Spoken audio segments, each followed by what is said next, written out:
good, YouTube? It's your boy Blade, and we're back with some more Yap Master videos. Today, we're reacting to most disturbing crimes caught on Livestream. I didn't watch this one, and this one is a long one. I was about to say 150. An hour and 15. It's gonna be a crazy one. Get your lunch, get your dinner, get your snack, get the popcorn. Get the popcorn ready. It's gonna be a crazy one because I probably know like half of these because I'm up to date with the live streaming scene. I know how crazy some of these mans are. So without further ado, like and subscribe, and let's start it up. These are the most disturbing crimes that happen in the streaming community, and as the list goes on, the cases just keep getting worse. In October. Oh. Well. It isn't Johnny Somali, the biggest threat in Japan and Korea. Alright, I already know everything about this guy.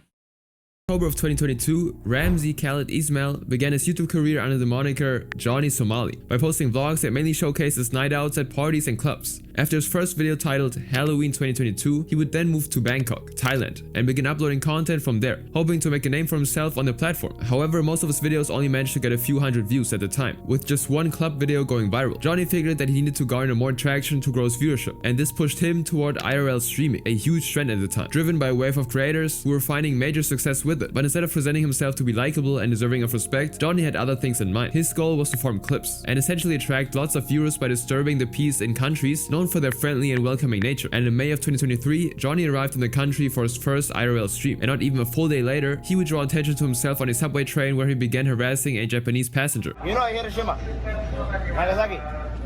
You know why you do this? Confused about what was going on, the man simply sat there trying to understand why this American was suddenly shouting the names of Japanese cities. And while this was happening, another passenger stepped in. It was another fellow American who happened to be on the same train. Was this actually the first clip that got him viral in the bad way? I remember this clip. Because this guy... Okay, I'll let the video play. And after watching Johnny harassing a local, he decided to confront him. Okay, what do you mean? Where are you from? I'm from America. You're from America? Yes. So am I. You know what we do to you? What do you do? We will do again. Do what? Hiroshima, Nagasaki. And once the American revealed he was also Korean, Johnny reacted by repeating the same nonsense towards him, then shifted to directly insulting him by bringing up the Korean War. Korean. Then sit down, brother. Korean War, you know what happened to you? Don't touch me. Obnoxious, brother. Don't touch me, Leave this brother. guy alone. Fortunately, the situation didn't go any further than the brief confrontation, but among the handful of people watching the stream, someone clipped the entire interaction and posted it to Twitter, and this very clip quickly racked up millions of views. And rather than getting positive reactions, Johnny was hit with overwhelming backlash and infuriated just about everyone who watched it. And when Japanese citizens saw the post as well, they were enraged to the point where one man took it upon himself to confront Johnny in person. No. We good. Hey, we chill. The man eventually got off his bike and started walking towards him, which caused a visibly frightened Johnny to back away. After putting some distance between them, the man then approached again on his bike, although this time he wasn't nearly as hostile as Johnny had assumed, and simply wanted to talk about what had happened. Somebody give me money, and they said, say it. No. So I said it on the train. Yeah. Somebody give me money. Somebody? You know, donation. So who? Somebody on YouTube and Twitch. YouTube comment? Yeah, YouTube comment, give me money. When he asked Johnny why he did what he did, Johnny claimed he was told to do it by a donator, which was a blatant lie, and nothing more than an attempt to escape the confrontation. And shortly after, the police also showed up and questioned him. And while Johnny didn't face any legal consequences, the next time he returned to streaming, he promised he would clean up his act moving forward. But while he was still talking, a random person then suddenly attacked him. I hope nobody in the chat was saying weird. If I go back and whoa. As long as Johnny remained in Japan and streamed, he was a prime target for confrontation. And only a few days later, a group of young men led by Japanese YouTuber Rengoku and Guts vowed. Yo. Led by who and who? Rengoku from Demon Slayer and Guts from Berserk? Bro, Rengoku from Demon Slayer and Guts from Berserk hold up on Johnny Somali, that guy would be dead. That guy would actually be dead. Ain't no way he's living. But yeah, I remember this too, bro. This guy was just a piece of shit in Japan, and then he went to Korea. In Japan, he was the worst. Like, the video is gonna say everything. I don't want to spoil it. to find Johnny and scare him out of the country, and it didn't take long before they located the Airbnb he was staying in, and likely in an attempt to get Johnny banned on Kick, Ren Goku actually stripped completely naked in direct view of Johnny's camera. Fortunately for Johnny, an English and Japanese speaking translator stepped in and managed to de-escalate the situation, which led Johnny to issue a formal apology.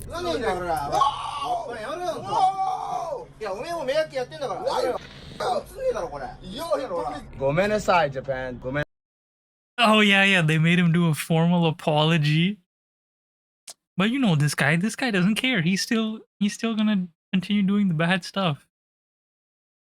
Aside. I'm sorry. However, at the same time, Johnny was also starting to become obsessed with the attention he was receiving. Johnny had gone from being a small creator to becoming one of the most hated men in Japan, which of course also led to him being pretty famous. And whether it was the intense online backlash or the physical attacks he was facing, Johnny seemed to realize that staying in Japan was no longer feasible. And after the Airbnb incident, Johnny left Japan for a short period of time. But within a couple of weeks actually, he returned once again, this time with a fellow streamer named Gino, who seemed to only amplify Johnny's antics and made his second trip even more chaotic.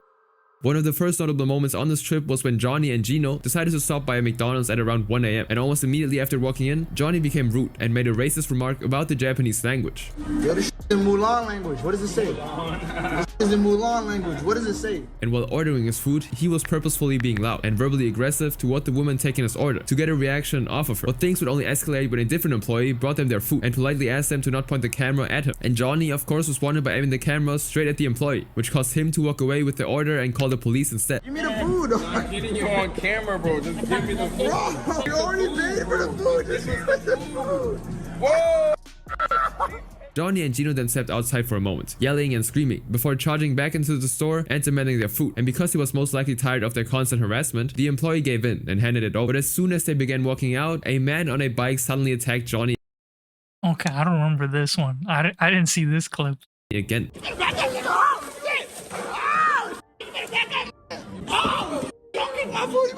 Now that Johnny was back and causing chaos, it was no surprise that local citizens and visitors alike became far more aggressive toward him. On one random night, for example, Johnny and Gino were out harassing yet another group of citizens, when things took a much darker turn. Hey, racist. Hey,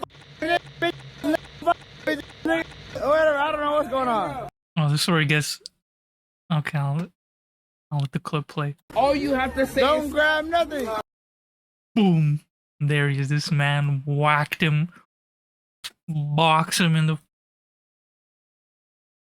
Oh. And he went for the 2-piece combo, bro. You like, oh, you thought you weren't gonna get punched?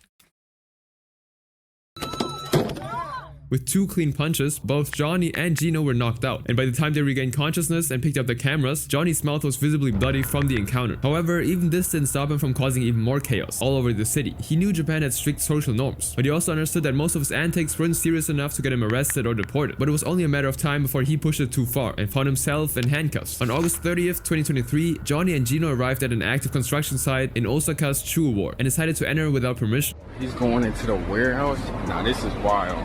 I'm just a cameraman right here. I'm just a cameraman. I don't know what going on. And before long, one of the workers confronted them. Oh, he's mad. Hey, oh, Fukushima. And Johnny then started shouting Fukushima, referencing the nuclear meltdown that occurred in 2011, forcing more than 150,000 people out of their homes. And with this type of behavior, he not only went back on every apology he made earlier, but also showed that he would continue doubling down on his behavior. And after being thrown out of the facility, Johnny was able to avoid consequences for a few hours. But the police eventually tracked him down and arrested him outside of a 7-Eleven. Oh, guys.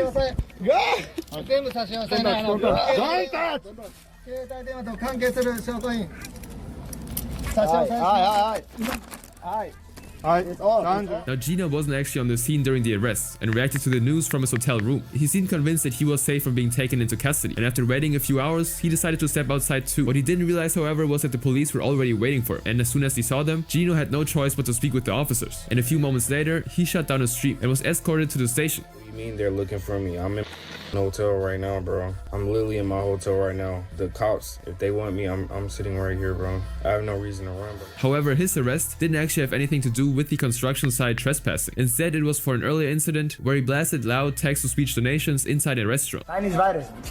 Huawei. Now from this moment on, both Johnny and Gino were tied up with court hearings, though they were later released from custody while awaiting their trials. And while they couldn't make any videos or stream at the time, one of them would soon come back with more twisted plans in mind. In late November of 2023, Gino made a brief return to his Kick channel to explain what had been happening during his absence, and surprisingly, he claimed that he wouldn't be streaming in Japan anymore, as he didn't want to deal with even more repercussions. It's not fun anymore, bro. It's not safe either. I got knocked out and then I got put in jail for almost 2 months. Yeah, at least he had a brain. He was like, you know what?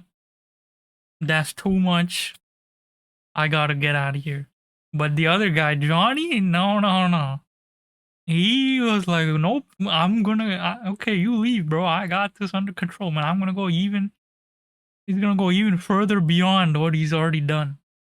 It's fun about that. And while Gino claimed that he had avoided any legal consequences, Johnny wasn't that lucky, as he'd been charged for the disturbance at the restaurant and was facing up to 6 months in prison. And when he finally made his court appearance, he vowed to stop streaming and return to America, where he said he would resume his studies. And although he was found guilty, he would later be released in January of 2024 and given a 200,000 yen fine, which was a little under $1,300, and would also be deported and banned from entering Japan until 2029. But instead of staying under the radar, Johnny was committed to continuing his campaign, and with Japan off the table, he needed a new location that would offer him plenty of opportunities to create more disruptions, and he decided that place would be Israel, and only a few Oh wait, you went to?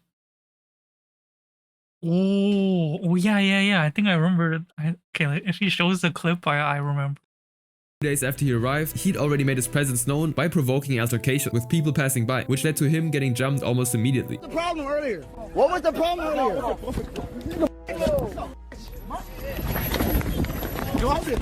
Although the punch barely faced Johnny, the man who actually threw it ended up in handcuffs. And as he was being arrested, Johnny approached him and started yelling slurs at him. You monkey! Go to jail, you monkey! Now the incident upset a few of the man's friends, who ran up to Johnny and attacked him too. Yo, where you run up on me? Yo! Johnny then made his way to the Western Wall, also known as the Temple Mount in Jerusalem, a site considered sacred for Jews to visit and pray, and a common practice there is to place small notes containing prayers within the cracks of the wall. Johnny, however, brought images of what he described as his favorite Jews. Epstein, you'll always be one of us. We love you. You're our king Jew. You're one of us. It doesn't matter what you did. You're still Jewish. You're still one of us. Fire one is Harvey Weinstein. I love you so much. You're one of my favorite top Jews. I love you. Unsurprisingly, his actions didn't go without consequence. Police quickly apprehended him at the scene, and while he didn't get thrown into a jail Oh yeah, this is the clip I saw. Yeah. sale, he still ended up facing some very serious repercussions. Twitch and Kick permanently banned him, leaving Rumble as the only platform where he could continue streaming. And just when it seemed like it couldn't get any worse, Johnny would pull his most outrageous stunts yet. On April 8th, 2023, a large protest took place in Tel Aviv. But despite the sensitivity of the situation, Johnny would go there to start drawing attention to himself, and his antics would eventually prompt a female Israeli police officer to confront him. But while she showed no interest in making any arrests and eventually walked away, Johnny started to taunt her repeatedly. Don't touch me! Don't touch me! I'm from America. I'll slap that ass. I'll grab it too. I'll grab you. I'll grab it by right here. I don't give a. He continued harassing her and other officers at the scene until he was finally detained by a male officer. I'm from America! I'm from America, USA! Unfortunately, they didn't formally arrest him or take him to jail. He was just removed from the scene and let go. But just because he had escaped punishment this time didn't mean that the police were done with him. The following day, an officer approached Johnny late at night when the streets were quiet and empty. And during that encounter, Johnny claimed that the officer had beaten him. A statement investigators would soon prove to be entirely false. Police beat me. The police beat me tonight. Now eventually Johnny's time in Israel would come to an end. He obtained an emergency passport at the US Embassy and flew back to America, where he stayed mostly inactive online for a while. But as the money he'd saved from the streaming began to run out, and with rent approaching, he needed a new way to make income. And so he decided the best place to generate clips was South Korea. And so on September 27th, this is where he went to South Korea. 2024, Johnny Somali would arrive in the country to commit even more unspeakable acts. On his first day, Johnny would begin targeting anyone he could, pushing boundaries wherever possible, and he immediately stood out when he jumped onto the stage during a live music performance, leaving the crowd shocked and unsure how to react. Oh, very nice! Wow! Amazing! Wow! Wow! Jump on the stage! Down, down? Oh, on TV? I might have been on TV. But he was just getting started. Shortly after the incident, he filmed himself sitting next to a comfort woman statue, which Yeah, this was like, okay, he's gonna explain it. is a tribute to more than 200,000 women and girls forced into Japanese military adult work during the Second World War, and made And disrespecting the statue a public statement about his behavior in Japan. I stand with the Korean people. I love Korea, and everything that I did in Japan was for the Korean and the Chinese people. The statement itself would come across as passive-aggressive, but what he did next was far worse. He sat beside the statue and eventually kissed it on the cheek. Treating such a monument as a prop for a passive-aggressive apology did not go over well, and even though Johnny promised to respect the Korean people during his visit, he openly belittled those who criticized him after the clip went viral. The Koreans were getting mad about that comfort woman statue, so I'm like, we might as well make it matter. I think the main comfort woman statue is in front of the Japanese embassy, so that is where I'm going right now. Over the next couple of days, Johnny wandered the streets recklessly, causing trouble everywhere he went, and one time he even stumbled upon a young woman standing alone on the sidewalk and decided to follow her into a store, harassing her until a man intervened. What are you scared for? Relax, yo, why you put the phone up like this? Why are you scared like this? Whoa! This guy's such a loser, bro. Harassing innocent women on the streets. Now just a couple of days later after that, Johnny became heavily intoxicated inside a South Korean convenience store and spilled food and alcohol across the floor while blasting. Oh yeah, I remember this. I remember this clip. Look at this guy. This man is spilling the damn ramen in the store. Loud text-to-speech donations and verbally attacking everyone around him.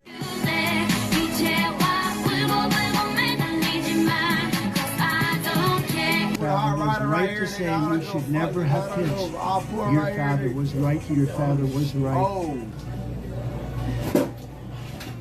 And when an elderly employee confronted him and politely told him to either stop or get out of the store, Johnny simply ignored the warning and even aggressively taunted her when she left. I don't drink. Here. No drink. No. Look here. 이거. I eat the ramen. 그리고 아줌마, I go. Okay, sure. Now after a bit of time, Johnny would commit another atrocity. This time he sought out a different comfort woman statue to take advantage of. And after setting up his camera, he started touching and kissing it and rubbing himself with baby oil, blasting loud music and also grinding on the statue in full view of anybody nearby. And when he was confronted by bystanders, he immediately pretended he was unaware of what was happening. Throughout October, Johnny would repeat the same types of stunts that made him famous, provoking strangers, causing scenes in public, and constantly drawing attention to the police. But after he disrespected the comfort woman statue, his situation got even worse. Korean citizens began rushing to his location whenever he showed up, and even a 1 million won bounty started circulating, which led to even more people joining in. In one instance, a passerby walked up and sucker punched him while he wasn't even paying attention. Trust me. Yeah, I think the Koreans went crazier than the Japanese. Yeah, the Koreans literally were like, yo, we're gonna beat this guy up every time he's live. Like that was the motive the whole time. Every time he went live, there was a freaking hitman on the Korean streets looking for him. Like, oh, he's live? All right, let's go. Bop. Bop. Sucker punch. Sucker punch. Here, sucker punch there. Kick him. Knock him down. Like, they were ready. They wanted to beat his ass. Johnny's, go to Johnny's stream, we're gonna have a good time. Whoa! Great night. Go to Johnny's stream, we're gonna have a good time.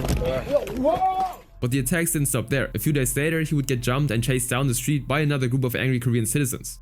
And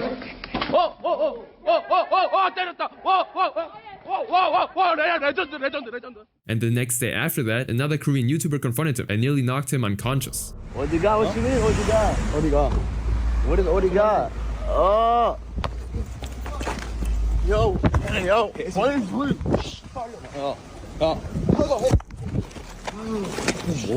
Being in a country full of people who wanted to physically harm him was bad enough, but it got even worse when an arrest warrant was issued for both him and his bodyguard, listing charges that included obstruction of business and violations of the Minor Crimes Act. Now meanwhile, it was also discovered that he'd created AI-generated videos of himself making out with a female Korean streamer, and in South Korea, producing, sharing, or possessing non-consensual AI-generated explicit content is considered a serious criminal offense, and legal experts even confirmed the act carried a mandatory prison sentence up to 7 years, leaving Johnny facing harassment charges that could end his streaming career forever. In response to the warrant, Johnny and his bodyguard would turn themselves in to the police a few days later on November 8th and would make a public statement on Korean television. I just want to apologize for what I've done, and I really did not mean to hurt you guys.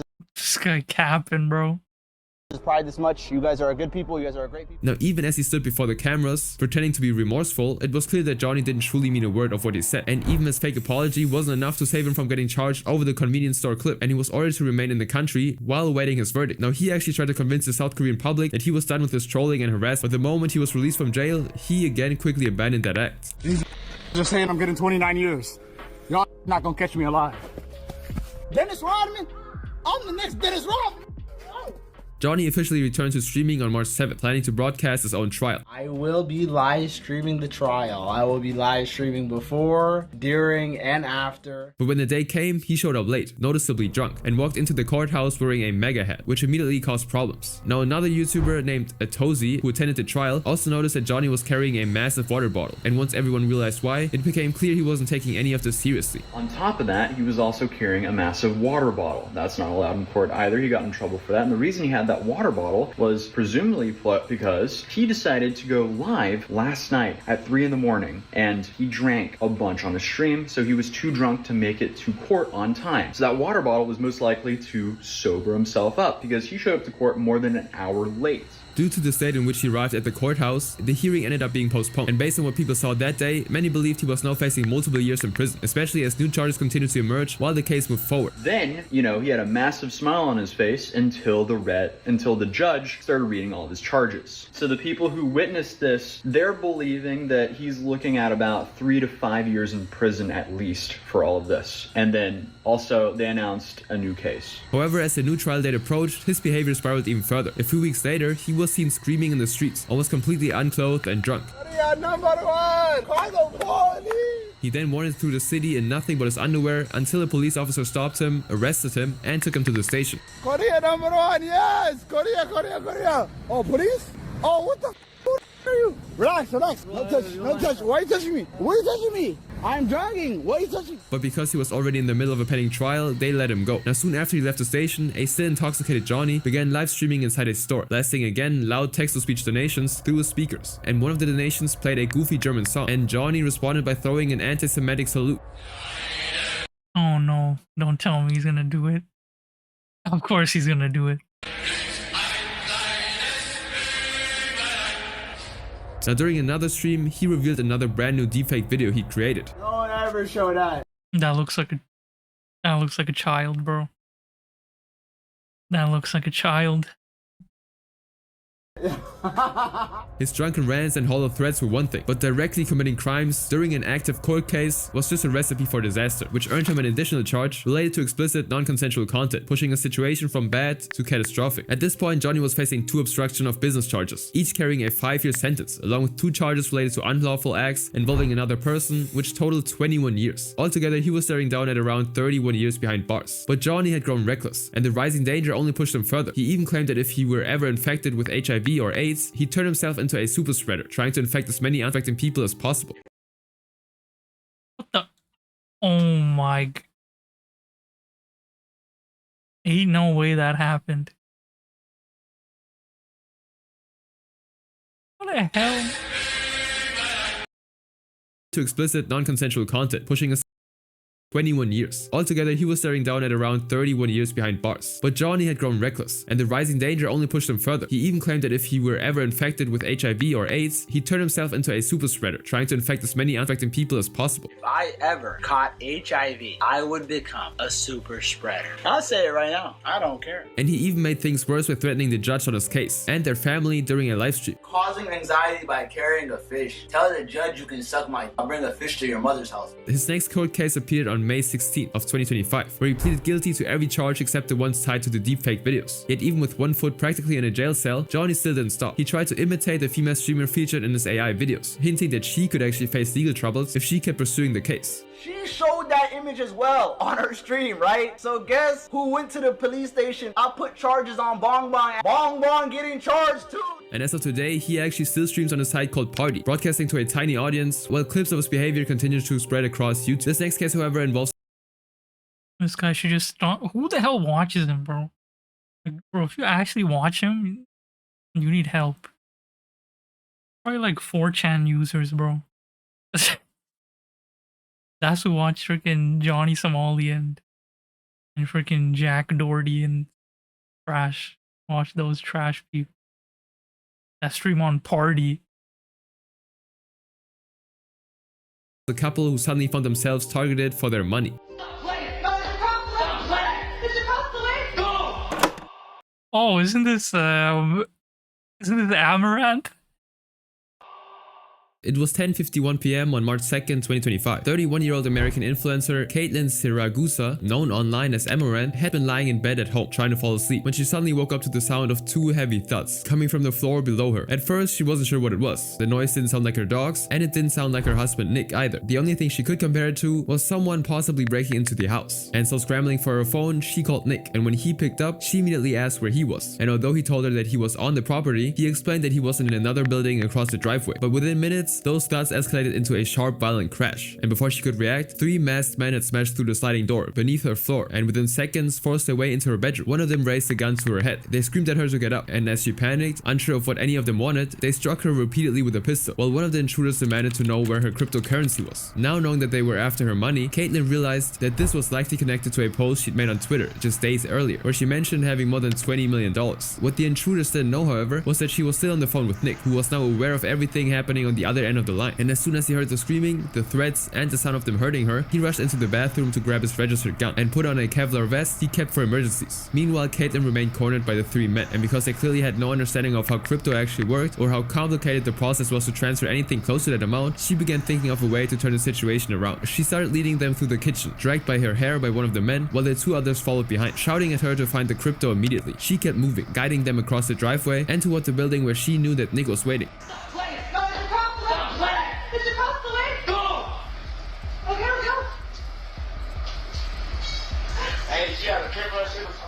Nick, on the other hand, had been watching the situation develop the entire time, and after leaving the bathroom with the gun, he went straight into their surveillance room where every camera feed was displayed in front of him. And even though he and Caitlin weren't communicating, he still understood exactly where she was moving and what he needed to be ready for. From there, additional surveillance footage showed Caitlin entering the hallway with the 3 men still close behind her. She opened the door to the stairwell and stepped inside, and the intruders followed immediately after. Oh, in here. It's in here. Come on. Go. Once she reached the bottom of the stairs, Caitlin pressed herself against the wall and looked up, and that was when she saw Nick. He was standing at the top of the staircase with the gun raised, aiming directly at the men behind her. Realizing that this was the only moment he had to save them from the attackers, he shouted for Caitlin to duck, giving her only a split second to react before he fired 3 shots toward the intruders. As soon as the shots were fired, the men turned around and sprinted out of the building. Surveillance footage captured them running across the property and disappearing into the distance, with one of them yelling that he'd been hit.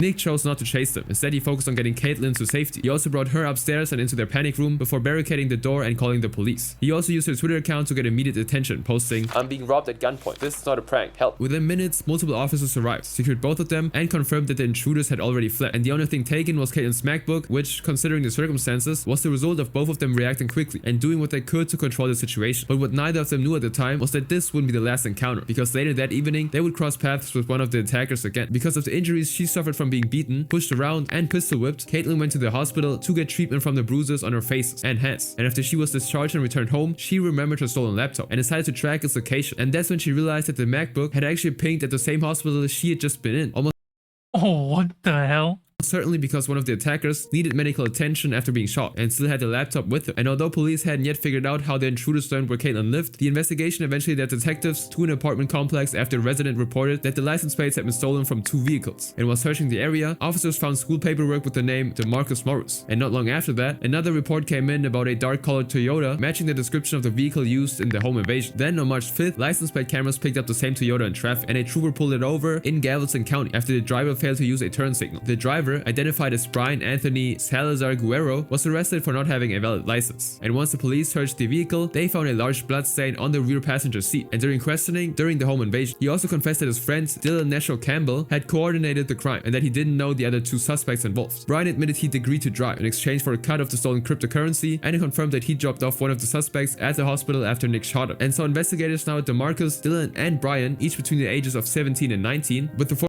That's crazy. 4th suspect remaining unnamed because he was a minor. With all 4 finally arrested, each suspect was charged with aggravated kidnapping and aggravated robbery with a deadly weapon. But unlike the intruders in this case, this next incident Oh, not this clip. This clip was on. This is unnecessary hate. Guy. wasn't driven by money, but by a level of anger that quickly spiraled out of control. Come on, man. We're leaving, man. We're walking away, bro. Let's not take it serious. Let's go.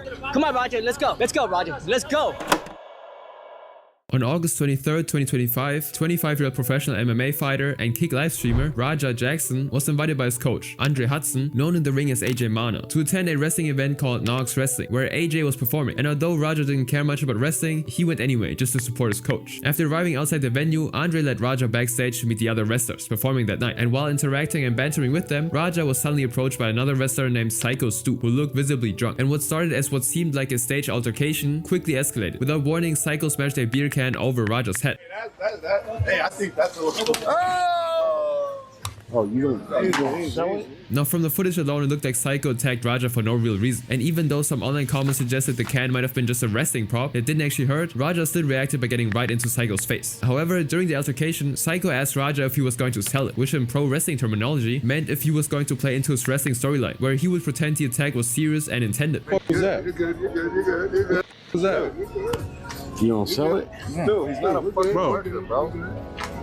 Hold on.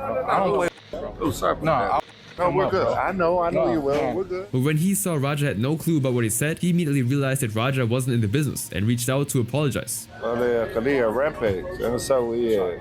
No, bro. Go ahead, Stu. Raja initially refused, but after the other wrestlers explained the situation to him and Psycho approached him again to apologize and clarify that he was only trying to set up a storyline for the event, Raja finally understood what was going on and accepted the apology. I appreciate it. I didn't know. I thought you were. But even though Psycho had calmed down for the moment, that wouldn't last. A few hours later, everything would take a turn for the worse. Once Raja and Andre were inside the venue, Andre kept voicing his disapproval of what Psycho had done, even though the situation was already resolved, pushing Raja to stay angry. He told Raja to give Psycho his receipt, basically telling him to jump into Psycho's match. And this pushed Raja towards wanting to fight him in the ring, and with his chat constantly getting under his skin and provoking him to jump Psycho live, he made them an offer.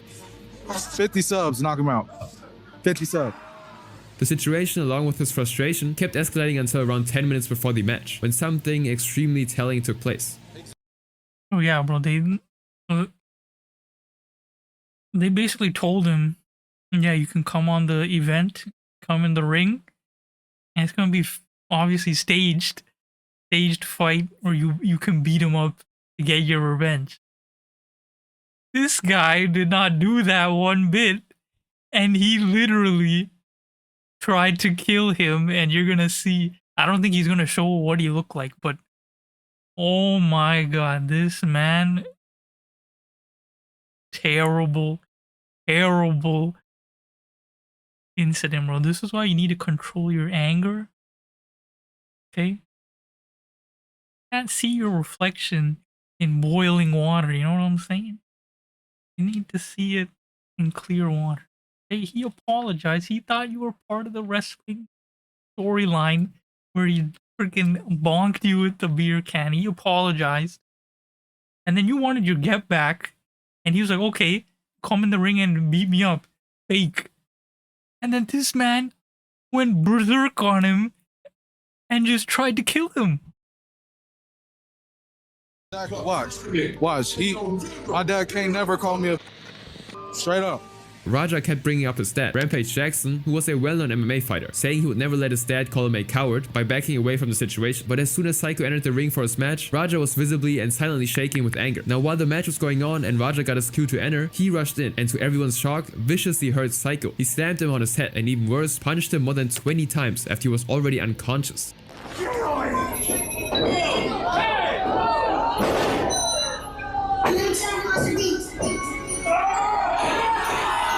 Yeah, see, he's not gonna show it because he literally tries to kill him. They have to come in and just stop him because they realize that this is real. He's really trying to kill him. This first throw is already he literally tried to break his back, but I don't think they're gonna show the whole clip. Yeah, you hear it.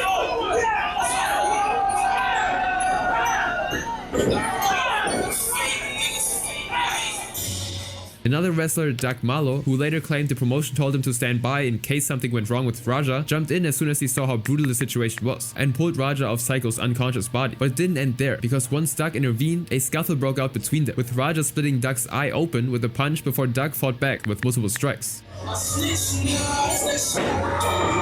I don't remember that. Oh shoot. Other wrestlers then stepped in to help Doug restrain Raja and throw him out of the venue, leaving an audience, especially of women and young children, completely terrified by what they'd just seen. Having left the venue, Raja continued roaming around, still visibly furious and screaming. And throughout this part of the stream, his chat began to notice how often he defended himself, insisting that he wasn't a coward and that he was tired of people belittling him. Tired of motherfuckers playing with me, bro. Real shit. One of them bit me. Tired of everybody playing with me and shit. Think I'm always playing and shit. Call me and none of bro. At the end of the day, I'ma stand up for myself because I'm tired of everybody playing with me, bro. Real.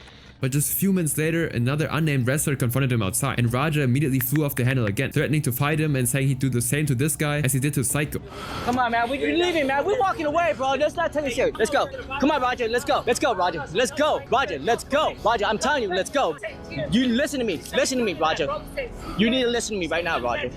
Let's go. I don't give a you guys trying to jump me and let's go. You ain't gonna do to me, bro. And even though his cameraman managed to pull him away and defuse the situation, Raja then got a phone call from Andre, who just learned what had happened inside with Psycho. Andre told him he never wanted things to go that far and claimed that they were still trying to wake up Psycho in the venue. Raja only replied, "My bad," before hanging up. Pissed me off though, Andre. My bad. I'll call you back later. Meanwhile, inside the venue, Psycho was still unconscious, and once paramedics arrived, it was confirmed that Raja had not only broken multiple bones in his face, but had also knocked out most of his teeth, which caused him to choke on them before help got there. He was put on a stretcher and rushed to the hospital, where he was then placed on a breathing tube in critical condition, with no clear answer whether he was going to survive this brutal attack. This clip began spreading almost immediately, both because it happened on a live stream and due to the severity of the situation, and it eventually caught the attention of Raja's dad, Rampage Dex, who at the time was streaming with another well-known streamer, Sneeko.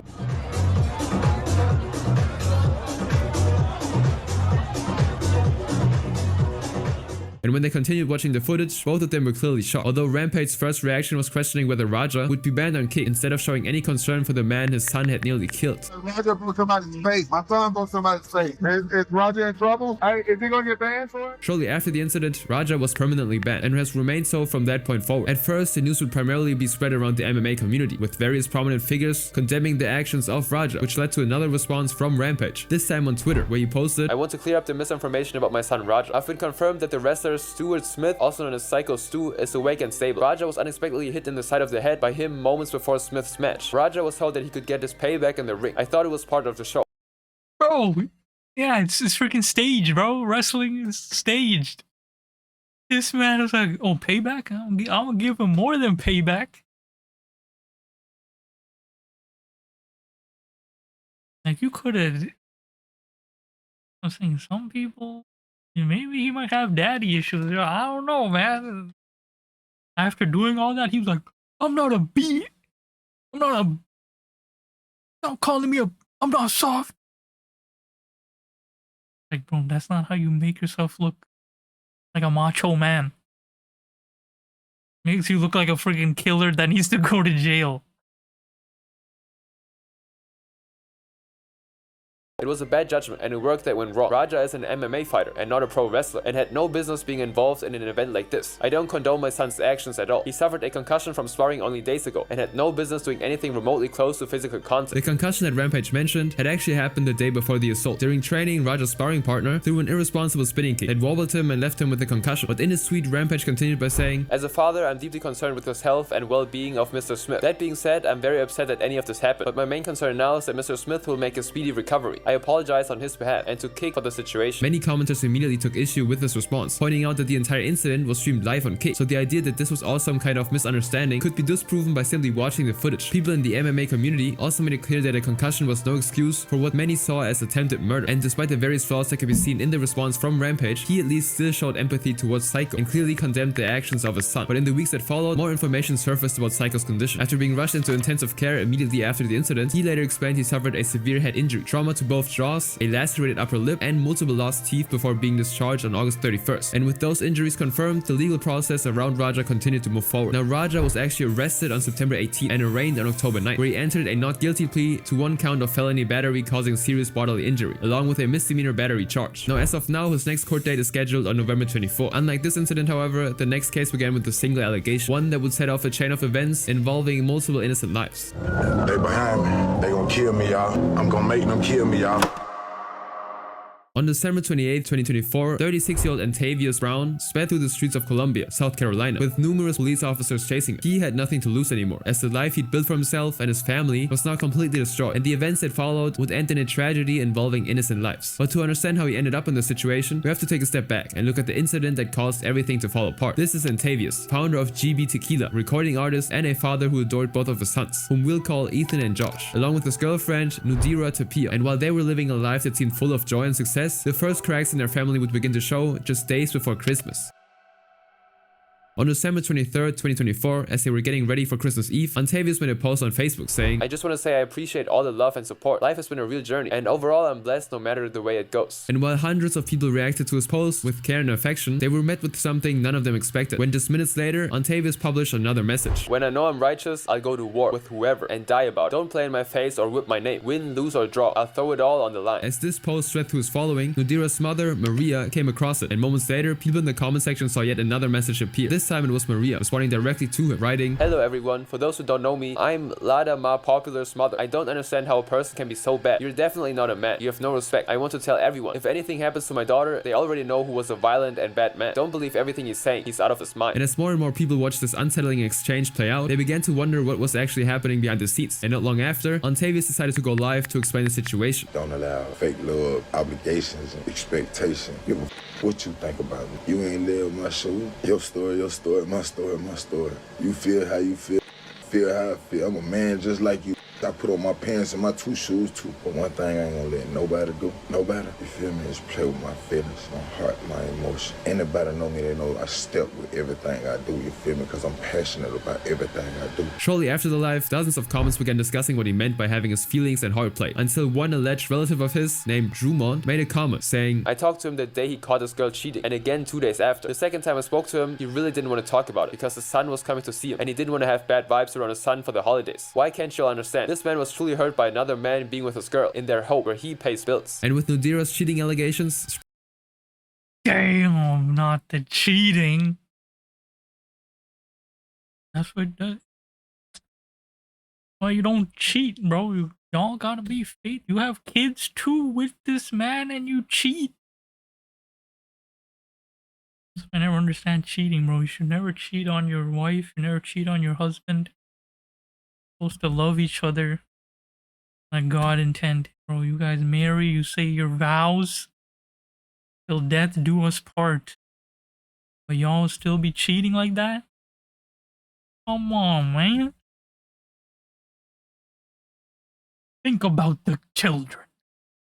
You don't want to have divorced parents. They don't want to have divorced parents. It's gonna ruin their lives. But yes, cheating can definitely hurt a man. Especially, bro, if you built this whole family and then the wife cheats. All this, you build the house, you pay the bills, you buy the car, take care of the children, buy the food, the groceries, do all that, and then you cheat.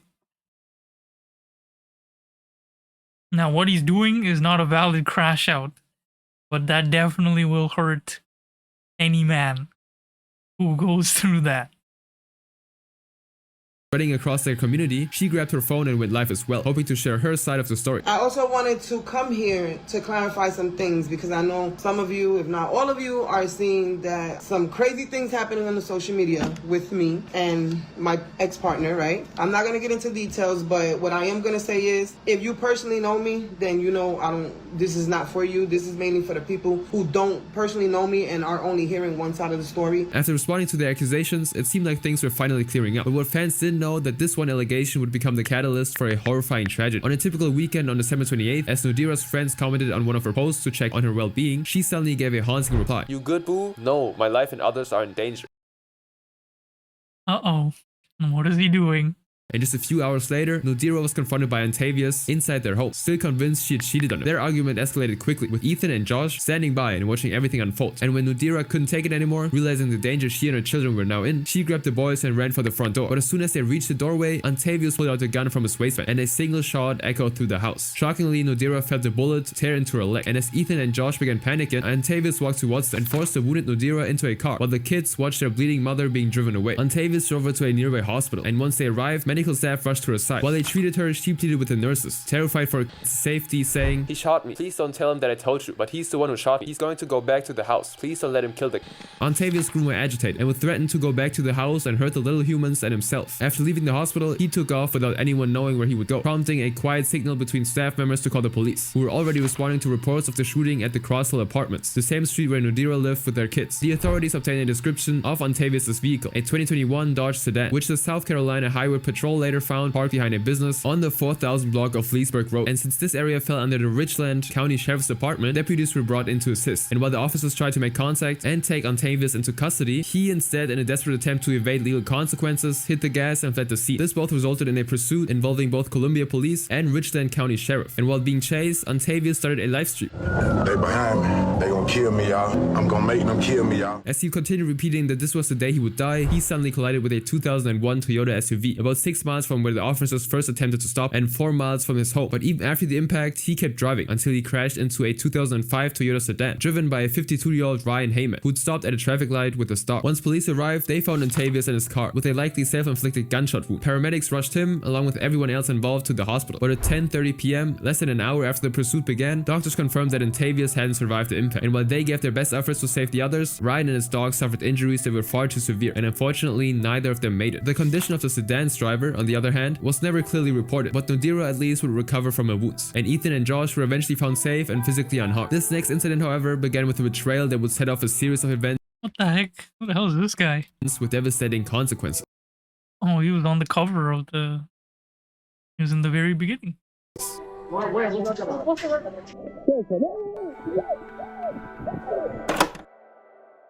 Whoa! Fascinated live on TikTok.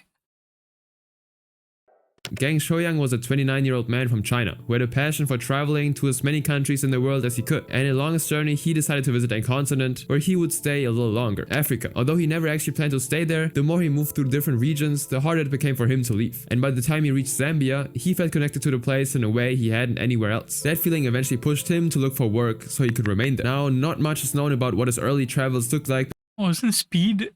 Or I Show Speed is there. He went to Zambia. He went to like all of Africa. But I remember Zambia was one of them.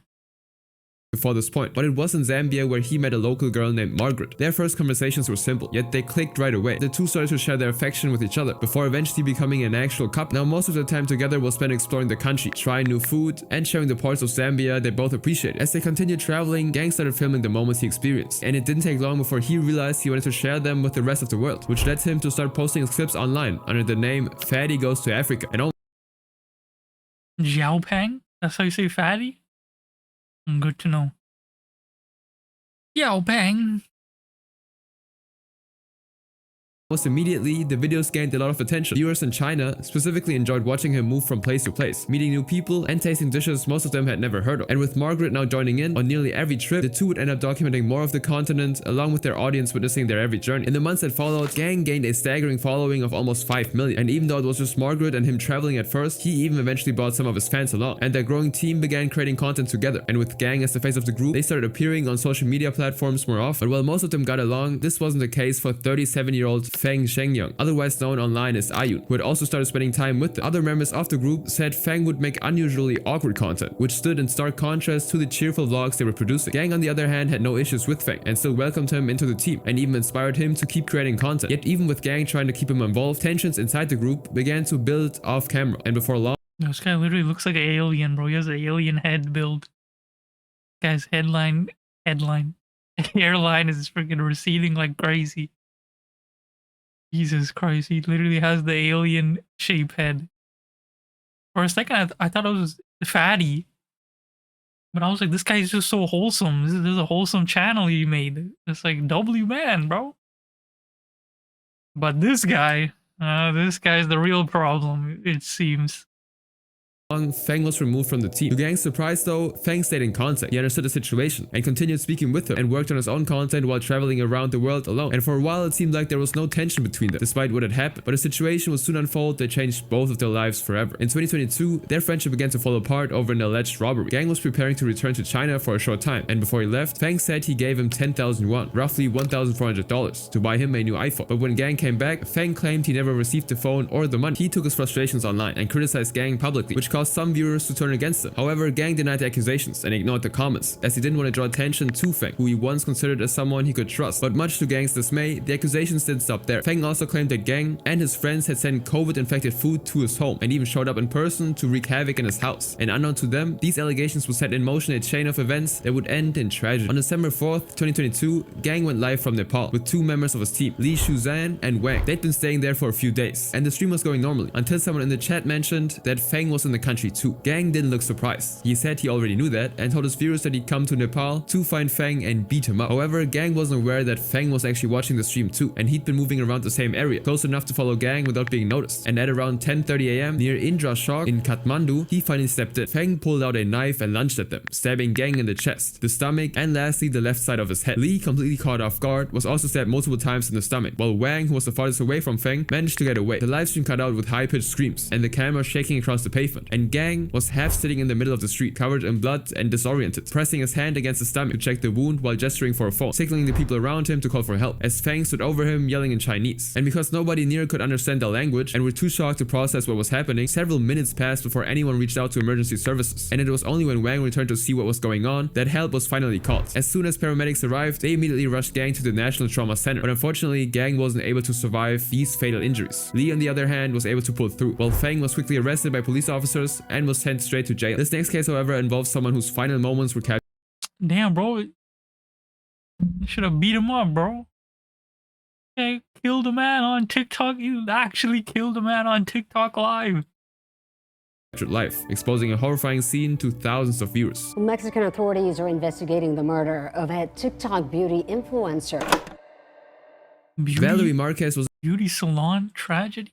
A 23-year-old rising Mexican influencer known for beauty and makeup content. Her popularity grew through the videos she posted online and her modeling career, which began back in 2018 when she was only 16, and this helped her solidify her image, especially among younger audiences in Western Mexico. Her success even allowed her to open her own beauty salon, Japopan, Jalisco, which only strengthened the belief that she was heading towards something bigger. Her life seemed to be moving forward, steady and promising, until the day everything came to a full stop. On May 13th, 2025, she began her morning live stream by telling her viewers that she was exhausted, and some of them noticed right away that something felt off. She didn't explain what was weighing on her though, and no one really knew what was going through her head. But as the day continued, it became clear that she wasn't ready for what waited for her that afternoon. After finishing her morning live stream, Valeria went back to her salon. She served a few clients throughout the day and then returned to streaming once more. She sat in front of the camera with a plush toy in her hands, talking casually with her viewers, and planned to wind down for the rest of the afternoon. But a few minutes later, she mentioned something that immediately stood out. She told her audience that someone had stopped by the salon earlier while she was out, claiming they had an expensive gift for her. The situation, however, just felt weird, since Valeria said that she hadn't ordered anything online, nor was she expecting a present from anyone. The driver would apparently return later that afternoon, and her friend who was with her in the salon, who we'll call Lorraine, told her to stay put and wait. Now only a couple of minutes passed before Valeria looked towards the door and saw a man walking up with a box in his hand, and when he stepped inside, the viewers heard him ask one question: "Are you Valeria?" And before she could respond, 3 I thought it was like a bomb in the box. gunshots echoed through the entire salon. Why? Why would they? Who the hell put a hit on her, bro? She literally did nothing. The live stream, which had been pointed at Valeria the whole time, captured a horrifying scene as she was shot. One bullet hitting her chest, another one to the neck, and the last one to the head. Her body immediately collapsed into the chair, and the stream continued eerily for several more moments until... Oh my god, this is this. Why are you showing this, bro? Oh my, bro, this video is freaking taken, bro. The cannibal video, I made a reaction to that video. That shit got taken down, bro. Now this is gonna get taken down. Well, whoever sees this is gonna see it, because why would you show this specific? Bro, I'm gonna have to like black this out. I'm gonna blur it out. Oh my god. The camera caught a glimpse of Lorraine's face, with a chilling, unusually quiet expression as he switched the stream mode. Emergency services arrived quickly, but unfortunately there was no chance of saving Valeria from her fatal injuries, and she sadly passed away. The gunman, however, was nowhere to be found, as he and his gateway driver fled the scene immediately on a motorbike waiting for him outside. The autopsy confirmed Valeria's death from the gunshot wounds, with the incident being investigated as a possible femicide, which is the killing of women or girls for reasons of gender. And while no arrests have Femicide? I've never heard that. been made as of now, the authorities stated that they were looking into more than just one suspect and are currently checking the CCTV footage and tracking Valeria's social media accounts for clues as to who the attackers might be. This next case, however, shows how greed and deceit can escalate into violence, capturing a horrifying scene live on camera. On the 11th of March 2025, a 22-year-old influencer by the name... Oh, I think I heard about this one too. Is this freaking Mujin? You know, shout out Mujin, bro. He's the GOAT at news. He's my news guy for stuff that I care about. I don't watch all his videos, but certain ones, like this one, I watched. Name of Aimogami was stabbed live on stream in broad daylight Japan. A 22-year-old influencer known online as Aimogami is walking alone through a quiet residential street near Takadanobaba Station in Shinjuku, Tokyo. But during what should have been an ordinary morning turned into something else, when a masked man wearing a black hat suddenly approached her and without warning began to stab her multiple times. And when officers arrived minutes later, they found Irie collapsed on the pavement, covered in blood, while the suspect stood nearby, still holding the knife. And the big question was, who was behind this brutal attack and what led to it in the first place? It was December 2021. Irie Sato, also known as Aimogami, was one of the top performers on a streaming site called WhoWatch.tv. The site Who Watch? Interesting. was often referred to by Japanese users as Fuwachi, and Irie was very active there, mainly doing chatting streams where she talked and interacted with her viewers in real time. She would also sometimes take on creative challenges, going outdoors or talking to strangers. On a random day during this time, she met a 42-year-old man named Kenji Takano, who had found her stream and liked her personality, which led him to start donating money to show support. A few months would pass, and by then, he was spending more than 100,000 yen a month, equivalent to Yo, this guy's simping too hard, bro. You are an old grown-ass man. around $800 at the time. And this quickly caught Irie's attention, of course, since she wasn't even a full-time streamer yet and was still working at a restaurant. And after donating over hundreds of thousands of yen to her in the first few months of 2022, Irie decided to reach out to Kenji directly and message him online, the most popular messaging app in Japan. And once she got in touch with him, things would start to take a darker turn. A couple of months later, in September 2022, she would begin asking him to lend her money directly, not Oh no, what the hell, bro? Why would you do that, you stupid girl? to stream donations, but to her bank account. And in one of their conversations, she said she'd forgotten her wallet at work and really needed money, promising she would pay him back the next day or the day after. She specified, I want the money transferred to the cash card I have at home, preferably right now. And within a minute, Kenji responded, Can I just transfer it now? How much do you need? She told him she needed a few tens of thousands of yen, and even though she said she would pay him back, this was only the beginning of her asking for more. Not even 6 days after she said she lost her wallet, she went ahead and asked him for another 20,000 yen and wouldn't take no for an answer. And when Kenji told her he couldn't pay her with his card, she told him to transfer directly from his bank account instead. And this would keep happening almost every week, and the amounts she asked for just kept increasing, and her excuses became even stranger. In one instance, she told Kenji that her sister was pregnant and that she needed cash to help take care of the baby. Believing her, Kenji sent even more money. But a little over a month later, things would begin to spiral out of control, as Kenji would reveal how far he was willing to go for her. In one of their poorly translated conversations, Kenji told Irie he was worried about his financial situation after giving her so much money. She then asked him where he got all of it in the first place, and he replied saying, iFull and Late, which were the two biggest zone companies in the country. However, this guy's in severe debt now. Instead of being concerned that he was taking out loans just to give her money, Irie told him to get another loan from a third company to pay off the first two. And that's when Kenji revealed something even more disturbing. It's really tough. Soon it'll be revealed that I lied and borrowed. He admitted he'd faked his income and work details just to get approved. And rather than stopping him, I doubled down and said, I looked into it, and if you're self-employed or receive money in a tax-friendly way, you can still borrow, even if you can't prove it, so it wouldn't be a lie. Kenji tried to make her understand, explaining that he'd lied about his annual income and working hours, but she didn't care. She kept telling him to apply anyway, saying that even if he wasn't a regular employee, it wouldn't matter, and that companies often didn't confirm anything. By this point, Kenji said he'd been ignoring the credit companies, and that a lump sum bill would probably arrive soon. And to make matters worse, he actually listed his parents' address on the applications, so his entire family was involved. He said, I'm getting scared of lying to borrow money now. Brushing it off as something that wasn't a big deal for her, she told him that there was nothing she could do and that she'd already done it once before. From these messages alone, it was clear that he wasn't trying to be inappropriate. He just wanted to help her. He liked her streams and wanted to support her, and when she reached out to him, he couldn't bring himself to say no. But Irie knew exactly how to use that against him. In early November of 2022, Kenji said he'd applied for another loan from Lake just to send her more money, to which she reacted excitedly. But minutes later, she said something that revealed what she truly wanted from him. I want to die if I can't borrow money. Kenji, now worried, What the hell? Told her not to say that, but she kept going, saying she wanted to do it, obviously in an attempt to manipulate him into giving her more, all to feed her greed. Later that night, after Kenji had fallen asleep for a while, he texted her that he'd woken up, and she told him that she couldn't live without him, and he said he felt the same. The conversation ended with her thanking him and saying she loved him, but Kenji's fantasy would come crashing down when creditors started calling him. He had given Irie over 2.5 million. Are you?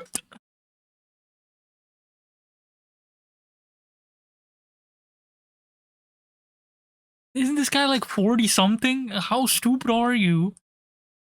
And this girl easily manipulating him. This is a simp mentality, bro. Oh, can I even say that on YouTube? Oh my god. Well, that's on Twitch, right? Can't say that word on Twitch. Say it on YouTube, right? Oh my god. You can't say anything now. This is the sucker mentality, okay? That's what we're gonna call it. The sucker mentality. The getting played mentality. Okay? Do not donate money if you cannot donate money. If you are in debt yourself and you see a streamer and you want to donate, do not donate. You clear your debt and then you pay your shit. And then if you have extra money after all that, then do it. You in debt, you can't afford to pay, to donate $1. I don't care. You can't even donate $1. Don't donate at all. You gotta pay your shit off. Then after, okay? Don't be like this guy. 2.5 million? How the hell is this guy gonna get 2.5 million? This guy basically did all this just to go to jail to avoid paying this. Yen, more than $22,000 at the time, and nearly half of it was borrowed money. Around the end of January 2023, he started asking Irie to return the money he'd lent her. Not all. Bro, she's not sending you 2.5 mil. Once, but gradually. Tomorrow is the repayment date, so please. Sorry, can it be 2 days? Well, somehow. Please come on the 2nd. And when February came, he messaged again. Please deposit. What's going on? You said on the 2nd, so I moved it to the 2nd. He would continue asking the next day, and by February 5th, his tone had changed. You're not going to pay me back anymore? Irie replied that she would, saying she planned to return it soon, with Kenji showing signs of doubts in her words. And 6 days would pass, and Kenji said, I'm barely making ends meet, so unless you transfer the money, I won't be able to pay anything in advance. Please transfer the money. A few days later, he wrote again, saying he guessed he wouldn't get his money back, and then asked if she was still waiting to refund it. But this time, she didn't reply. From there, things would only get worse for Kenji. While the creditors were going after him, he saw Irie live streaming as usual, smiling. Oh no. This is when he crashed out. He was like, this B word is streaming all happy after rinsing me of 2.5 million yen. That's it.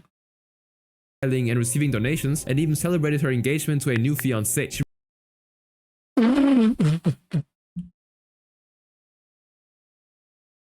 Bro, did this guy pay for the wedding or something? Like, yo, was that her whole plan? bragged online about living with him in a high-rise apartment, clearly doing well. Oh, she's bragging that she's up, bro. She like, I'm up, bro. I got a fiance in my new high apartment. Because of this guy sending you 2.5 million yen. Well for herself, and yet Kenji hadn't seen a single yen returned to him. But instead of giving up, he decided to take it to court. In December of 2023, after filing a lawsuit against her to get his money back, the case finally reached its conclusion, and Kenji actually won. And the court ruled that Irie had to pay back every yen he'd lent her, a total of 2.5 million. Okay, W. So then what happened? Plus a 3% annual interest. Ooh, and interest. Oh yeah, she's cooked, bro. He's cooked. Until full payment. On paper, justice was served. The court fully sided with him, acknowledging that he'd been living in poverty and had no stable income at the time. And for a moment, it felt like relief for Kenji. But that feeling didn't last long. Irie treated the situation lightly during her streams. She mentioned the lawsuit casually, as if it wasn't serious, and implied that dealing with people asking for their money back was a minor annoyance, rather than a real issue. She made it clear that she saw the case as something she could just handle on her own terms, without any concern for Kenji. Now Kenji continued watching her streams, hoping that maybe she'd show some kind of remorse. But what he saw only made his frustration grow even further. Irie had earned a platinum badge on Who Watch, marking her as one of the platform's top streamers. And at What is she, top 1% streamers now? that level, she was earning between 300,000 to 400,000 yen a month from the day. She's making bank. Yet he still hadn't seen a single yen return, despite the court ruling. And it got only more unbearable for Kenji when he discovered that she had a Twitter account that was dedicated entirely to poker, with her for Oh, hell no. Now she's gambling too. This is the biggest spit in the face, slap in the face that he's receiving right now. She just rinsed him and now she's flexing all over social media that she up. Oh my god, yeah, I mean, it's kind of his fault for giving all that money to some dumb young girl like her who realized that she can just manipulate you. Now you're gonna crash out. first post, showing her holding a bag full of chips worth 542,000 yen. Oh, that's why it literally says on there. Revealing where a lot of his money might have gone. 2 whole years of constant manipulation and financial strain had worn Kenji down, and on March 7, 2025, he sent Irie one final message, blaming himself for falling in love and being deceived. He asked her one last time, Please give me my money back. I'm in the negative because of the consumer loans I borrowed to lend to you, and I can't live. He would even stoop so low, desperately adding, Can you somehow pay me back at least 10,000 yen? and even with all of his efforts to reach out to Irie and fix his life, he was still ultimately ignored by her. And from there, something in him snapped. 4 days later, Irie went live, streaming around the Shinjuku area. Kenji saw this and recognized the location and decided to go see her. He took Oyama Station, the closest to him, and rode for almost 2 hours down to Shinjuku. And back to the intro, she started streaming near Takadanobaba Station before moving towards Shin Okubo, and he followed her on the metro. Eventually, he figured out where she was streaming from and made his way straight to her tripod setup. And upon finally seeing her in person, he did something unspeakable. Using a knife that was 13 centimeters long, he stabbed her multiple times, each strike landing with a blank, empty look in his eyes. Mid-stream, Irie screamed for help as the attack unfolded, with concerned viewers flooding her chat and panic, unsure of what was happening. She tried to run, trying for help, but after around 15 seconds, she collapsed to the ground, her phone still recording as everything continued. Even more terrifyingly, it didn't end here. Moments later, Kenji, wearing a mask, appeared on a live stream, eerily staring into the camera. He kept talking to her while she was already on the ground, with sirens echoing faintly in the distance, as he said, Are you dead yet? and continued kicking her. As soon as the police reached the scene, they saw Irie lying unconscious on the ground, with numerous stab wounds across her upper body and face. Kenji was standing nearby, still holding the knife, and was arrested on the spot. Irie was immediately rushed to the hospital in a critical condition, but despite every effort to save her, she was later pronounced dead. Following the incident, Kenji has been in custody ever since, while formal charges have yet to be filed. What this next case is all about, however, Jeez, that one is, I don't know, that one's like that's a tough one to debate about. I know that's definitely a lot of people would side the girl, but I think they're both wrong. They're both wrong. Because the guy is stupid for being a sucker and getting played, and the girl is also evil for not paying him back when, even though you're freaking balling like you're in the NBA and you're flexing. It's like, what do you think is gonna happen, bro? You need money to live, and when you pull a stunt off, he had nothing to lose. When someone has nothing to lose and you pull a stunt like that, he's like, F it. You know what he should have done? He should have, actually no, I don't know how Japan. I would said he should have threatened her. He should have pulled up, no, he should have stole her phone. That's the first, he should have like strategically like stole the whole setup and just ran. And then you just sell her phone. That's the first strike. Her phone is now sold. He has some money. Just sell the phone. And then you have some money. And that's the warning. The warning shot. Then she's gonna be like, yo, I lost my phone, guys. Give me money. And then her stupid fans are gonna give her money. Then he has to do it again. And she'll be like, no, not again. And then she has to realize that this is him and be like, give me more money or I'm going to keep stealing your phone and selling it and getting the money back. You keep buying it, I'm going to keep selling it. I don't know. That's just a funny story I made. It's just a bad situation on both ends, bro. I don't know. That is just...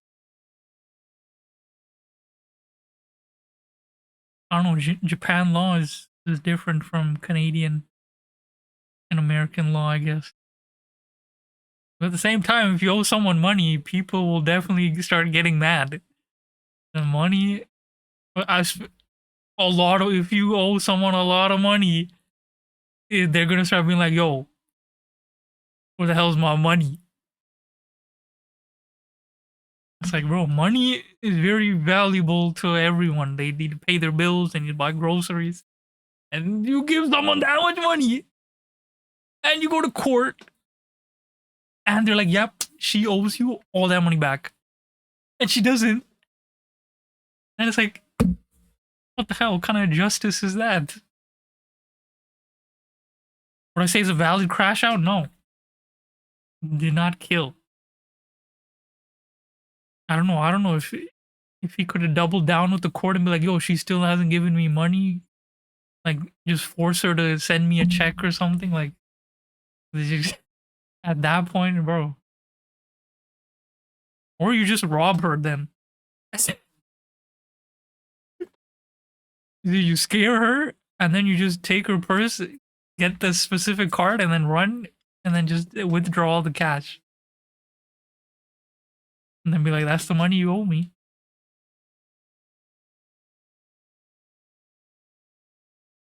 Alright, let's see what this guy's all about. Mr. Shirtless Driver. Involves someone who was relentlessly tormented and pushed beyond their limits at the hands of those who exploited him on livestream. But other clip. Oh, I think I seen the story of this guy. You know, on Twitter when it happened. These guys freaking like abused him and like treated him like a... They like did the worst things on live to him. Show the 46-year-old being doused in water, shot with paintballs, and apparently even being strangled.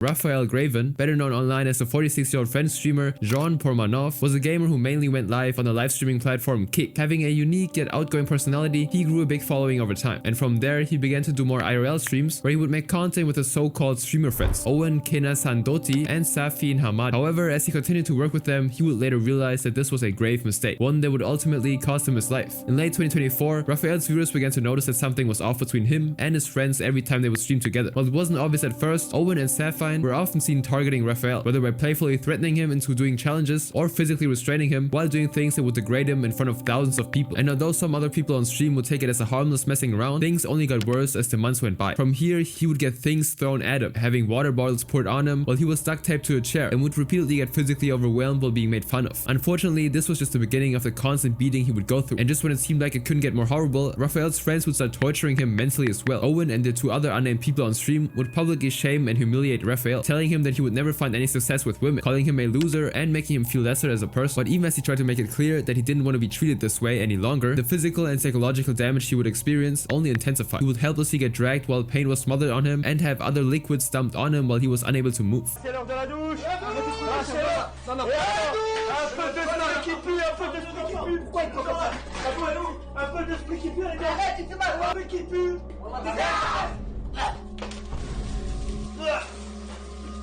Oh no, don't tell me that's like piss or doo-doo.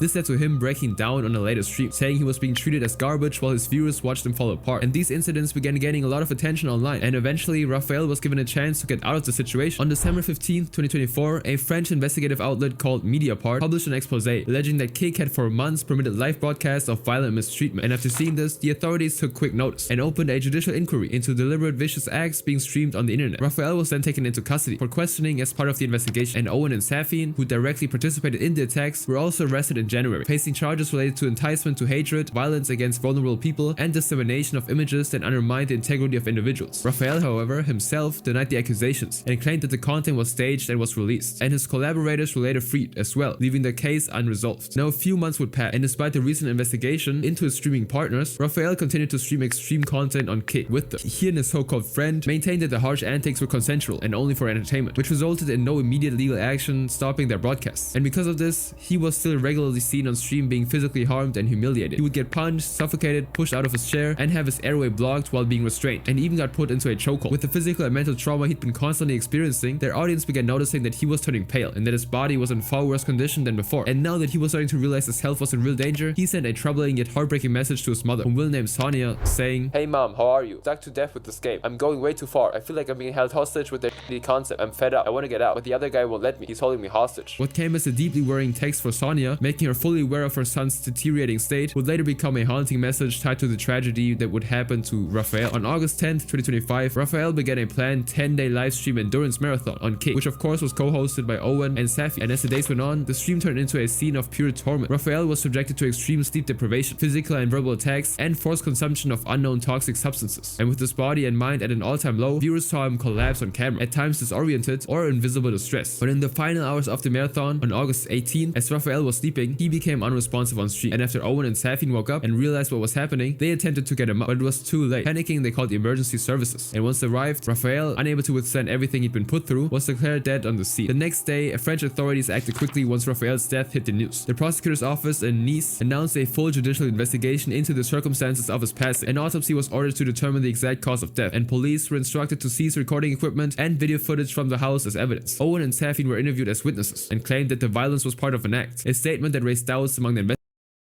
Bro, these guys are capping, bro. Like, yeah, it was staged, or it was staged. We gave him toxins, bro. It was staged. Not real. And on August 20th, the case had completely exploded in the public eye, with clip compilations of the stream spreading across every social media platform, showing everything they'd done to Raphael and fueling massive outrage online. As a result, Owen and Safi and everyone who either turned a blind eye or played a part in the attacks on Raphael were exposed for everything they'd done. It turned out that besides all the beatings he'd suffered, he was also put through strangulation attempts, cigarettes exploding near or in his face, electric shocks from a dog collar, and forced sleep deprivation throughout the 10-day livestream, where he'd been jolted awake with either cold water or loud noises. And once these details were confirmed, the French government publicly condemned the incident in the strongest terms. Clara Chapas, the country's minister delegate for digital affairs, referred the case to France's media regulator ARCO and submitted a notice on Pharos, the platform used to report illegal content online. Meanwhile, Kick, the platform where everything had been streamed on, released a public statement offering condolences and promising action in response to what had happened. And although both Kick and the authorities are now acting swiftly to handle the case and hold those responsible accountable, Raphael's death has become one of the most tragic examples of cruelty ever broadcast live online. But this next case centers on a tragic death at the hands of the people he once loved. I don't think you have empathy. I don't think you have any emotion whatsoever. And that's what scares the court. It really scares me. Tortured for months? Is it going? Hey everybody, just figured I'd send a quick check. For those of you who aren't aware, my little brother has passed away and it's a lot to deal with, but we're fine. These were the devastating words from Paul Ferguson, Timothy's older brother, who went live to grieve what he said was the sudden death of his sibling. And with the news of this heartbreaking event, it didn't take long before viewers flooded the stream with messages of sympathy and support. But what none of them realized was that this would be the final time Paul ever appeared online, as the internet was about to uncover the horrifying truth about what really happened to Timothy. He killed his brother? 911, what's your emergency? Okay, that'll work. Yeah, and my son's not breathing.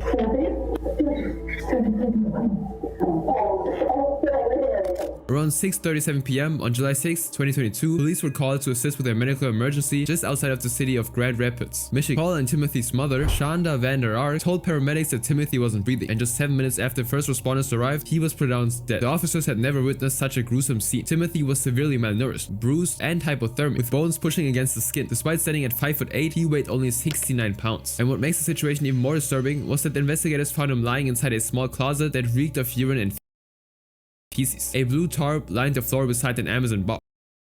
Oh hell no, bro. This guy definitely was tortured. and just outside the door was a pair of ankle shackles positioned as if waiting for her. The room itself was watched from several angles by cameras, and an alarm had been installed on the door he'd been locked behind. It was clear something was seriously wrong, but the police had no idea just how dark this case would get, and to figure out what they were dealing with, Officer Sean Stefanik pulled Shanda inside on the front porch of her home, where she appeared to be grieving her son's death, hoping she could explain what just happened. I'm Officer Stefanik. Right now we got some people coming over to talk to you, okay? You have another son inside the house? I do. Yeah. Are they sleeping still right now? One of them is, yeah. The 20-year-old's awake. He's been wearing really loose clothes the last couple of weeks. He's really skinny. He's really skinny, and I didn't notice till this morning because he wouldn't, like, I asked him if he's okay, and he would not answer me. Like, he has autism? Yeah. Like a high functioning? Yeah. This is where Sean started to realize that Shanna's emotions seemed suspicious, since it was unlikely that she'd been completely unaware of her son's terrible state. And while he listened to her side of the things, he paid close attention to every detail, looking for anything that might help them understand what was really going on. You said the last time you saw him was 5:30 this morning? Yeah. Did he say anything? He had fallen out of bed. At 5:30? Yeah. You sure it wasn't earlier? I mean, it's possible. I thought it was 5:30, but I wasn't super awake. I heard a thump, and I came down, and he's kind of laying on his side, kind of like, what the heck? Timothy was pronounced dead at 6:44 p.m. that evening, just an hour after Shanda explained she'd last spoken with him. Now Sean's suspicions grew even stronger when first responders noted that Timothy's facial muscles had already begun to harden, the kind of physical change that normally takes 2 to 4 hours to appear after death, which oh no. Contradicts Shauna's claims that he was still alive an hour before the police were called. And considering that this level of malnourishment would never develop overnight, Sean asked her to explain herself. Asked him to eat last night because his face started looking a little thin. I'm like, okay, enough. And he wouldn't show. I'm like, let me see. Hold your shirt up. And he wouldn't hold his shirt up. He wouldn't do anything. Did he get real skinny last time too? Yes. The only reason I know is because my 7-year-old walked in on him accidentally when he was in the shower downstairs. And then my 7-year-old comes up and he's like, Mama, Timothy's really skinny. Was that this time or last time? That was last time. Like first week of February is when DC discovered that, and I told him he was either gonna start eating multiple times a day, or I was taking him to the hospital, and he didn't want to go to the hospital. So he ended up eating on his own. Yes. So this last time, was it because your husband's wasn't home? But he hasn't been home since January 3rd. He actually mentioned he was hungry the day. Shonda explained that Timothy wasn't eating as a response to ongoing problems with the family. Back in January, her husband, Adam Vander Ark, suffered a stroke and had to move out after running into issues accessing their home. She claimed that this incident caused Timothy to stop eating for 3 weeks, until she threatened to take him to the hospital. She also said that for the last 2 weeks, Timothy had stopped eating again, this time because his biological father had divorced his wife and moved to Florida. But while each of these events did in fact happen, investigators would soon learn that none of them had anything to do with Timothy's condition. I tried to check in the last few days, and he just wouldn't let me anywhere near him. He didn't want a kiss, a hug, nothing. And like I told him, he was stumbling a little bit last night, but he's not the most coordinated kid in the world. And he said he was okay. And then he ate. What was the last time he ate, you think? Last night. The more she talked, stop the cap. The more she contradicted her initial claims that she wasn't aware of the situation, and halfway into her conversation with the officers, it became evident that Timothy hadn't been hiding anything from her. After this initial questioning phase ended, Sean and the other police officers handed over the case to the detectives, who obtained a search warrant and began to collect evidence throughout the house. And to everyone's shock, they discovered leg shackles tucked in a drawer, or webcams positioned around the basement, zip ties in the bathroom, and a half-empty bottle of Carolina Reaper hot sauce, and locks What was she doing with that? on the fridge, freezer, and pantry Locks on the fridge. throughout the residence. Even more disturbing, when an autopsy was conducted on Timothy's body the next day, it revealed extremely sunken eyes, slightly blue-tinged skin, and clear signs of severe dehydration, and his cause of death was actually determined to be dehydration, compounded by extreme thinness from starvation and hypothermia. Upon gathering this much information, the detectives realized something extremely horrid had been happening to Timothy, and Shauna was questioned extensively at the scene and afterwards, and the following day she was arrested. 2 days later, Paul was detained at 3:57 p.m. for questioning, as authorities sought to uncover exactly what had happened. What I do want you to know, though, is that This guy's just as skinny, bro. Look at him. Oh my days. we went through the phones, okay? And we're beginning to go through the phones, and there's a lot of evidence in the phones, and I know that you're kind of aware of communication between yourself and your mother. Yes. And those sort of things. And that's kind of what I want to talk to you about. Yeah. But, I mean, certainly those are very serious things that you guys are talking about. Yeah. Over the previous 24 hours, police had meticulously combed through text messages, security camera footage, crime scene photographs, and various other pieces of evidence, attempting to construct a full picture of what had occurred. A detective, who we will refer to as Nick, spoke calmly and chose his words carefully, aiming to establish trust and put Paul at ease. To feel guilty about not telling the truth to me, okay? I want you to just focus on yourself right now. Think about what's best for you. Yeah. And try to get to the truth of what really happened, brother, because he deserves that. I mean, there's clearly a lot of messages about stuff that you guys are doing with him, about what he's eating, about restricting his food. And when he was an accomplice. Confronted about how he and Shonda had been actually restricting Timothy's food, Paul dodged the question, attempting to explain his way out to avoid raising suspicion. We stopped the food restrictions recently because we had noticed his thin. We wanted to get that back on. We didn't want any of this. We never wanted him to be injured or hurt. I loved him so much. Yo, shut your SYBAU, okay?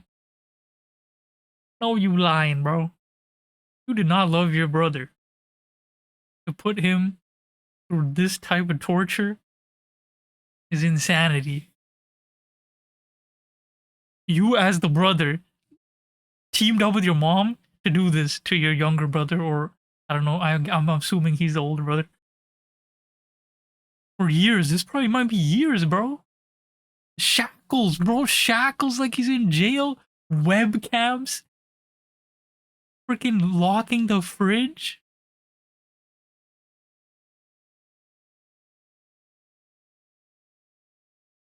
I can tell that. I can certainly tell that. When you say we, you're talking about your mother. Yes, she loved him. We wanted what's best. The thing is, he was stuck in the past. What, so you stopped the food restriction. When did that kind of happen? Like, ballpark that for me? 2 weeks, approximately. We were hoping that we could get enough where he would be safe, and then we could continue to add it back to where we wouldn't have to worry. What were the restrictions? We made sure that it was still something that gave him enough calories and everything. It was rice or bread, and like I said last week, he got pizza. Even as Paul described the timing and types of food, he was trying to justify the restrictions. He insisted Timothy was still getting enough to eat and that the restrictions were meant to be safe, yet he never actually explained why they had been necessary in the first place. Even with everything he described, it still didn't explain why Timothy suffered so much before his death. And with the way he spoke about Timothy's deteriorating state, it became painfully clear how delusional Paul and Shonda were concerning the state of Timothy's health. Even worse, they carried on with their lives while witnessing his suffering, treating it as if it weren't a big deal. He had been taking a bath, and I went in there to check on him at one point, and he's just kind of laying there. I'm like, bud, you okay? He didn't respond, but he was looking around,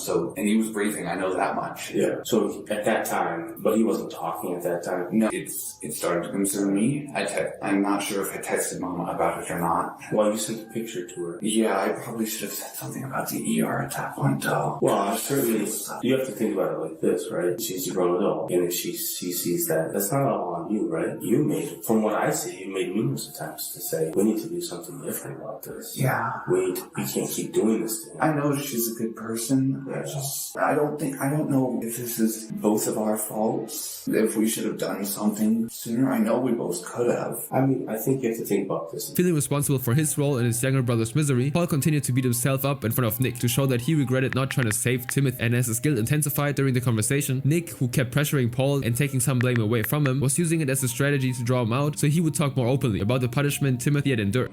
Not a time about blaming people, but it's a time to try to figure out, when could we have changed things? What could we have done differently? How did we get to the point where we were at? Because, clearly where you guys got to, when you say you were in the bath, that wasn't a nice, enjoyable bath though, right? That was a punishment bath, right? That's a cold, ice cold bath. That's why he died. That's why they said hypothermia. This guy, freaking 69-pound dude, whose bones are like poking out of your skin. Ice cold bath. Yeah, that's GG, bro. Oh my goodness. Insanity. They need to be put on the electric chair, bro. Oh, what's wrong with the parents that do this to their children, bro? Why the hell would you have kids and then do this? Like, what kind of sick, demented, twisted person are you to have a child and then do this type of torture for no reason? It's basically sort of, how many times would you estimate that you guys get cold baths as a punishment for not behaving or whatever, for whatever reason? I think I don't exactly know the number, but it wasn't a lot. Are we talking like 5, 10, 20, every day, every other day? Like any idea? 5. Whose idea was it to give him a cold bath as a punishment? It was my mother's. Now that he had admitted that Shauna was the one who, along with him, subjected Timothy to this agonizing punishment, it became clear just how much the freezing baths worsened Timothy's suffering while he was already severely underweight. And as more of these details came out, pushing Paul to confess even more. You remember the first time you guys did it? Like why? What did he do? Not exactly. What did he do on that day that he sent the photo that made you have to give him a cold bath? I think it was that he not only peed, but also pooped in bed, and my mother wasn't too happy because it absolutely reeked. When we talk about bed, I understand we've been to the house and we've been through all the messages. Where did he sleep most of the nights? In that closet? Yes. From there, the evidence found in their residence started to make more sense. Timothy slept in a small, cramped closet that he... Is this the actual picture? Yo, oh my god. couldn't even stand up, where multiple cameras were placed, as well as an alarm on the door. He was punished if he defecated or urinated in the closet, but he would also be punished if he left the room to use the bathroom. So no matter what he did, he faced consequences, leaving him completely trapped in his own home, controlled by his own family. Restriction on food, he talked about bread. For how long was he just eating just bread? A week or two. What was he kind of eating before that? We do ramen, sandwiches, and I think at some points we actually give him like a meal. Why was it that he couldn't have meals? The whole sneaking, because he was sneaking food? A lot, yeah, we over and over and over. There'd literally be times where I would be sitting on the couch playing, and then I'd look up and he's there grabbing something. And so whose idea was it for him to just eat bread? Is that your idea? No. Whose idea was that? My mother's. It turned out that not only did Paul and Shauna starve Timothy by having him eat only low-calorie and low-nutrition food for weeks, Paul would also go as far as justifying this despicable act by saying that he did that just because Timothy was allegedly grabbing food. Again, he lives there. He is your brother and son to your mother. What do you mean he's just grabbing food? That's his house. If he's hungry, he wants to get food, he wants to get a snack. Oh my goodness, bro.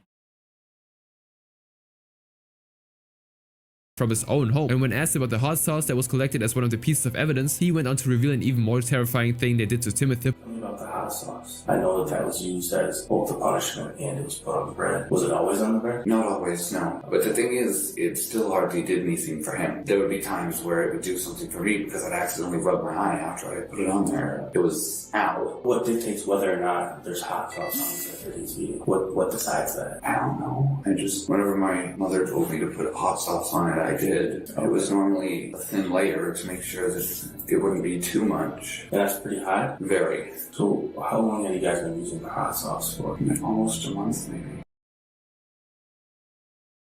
Carolina Reaper hot sauce on bread. And you have to eat that every day for a month.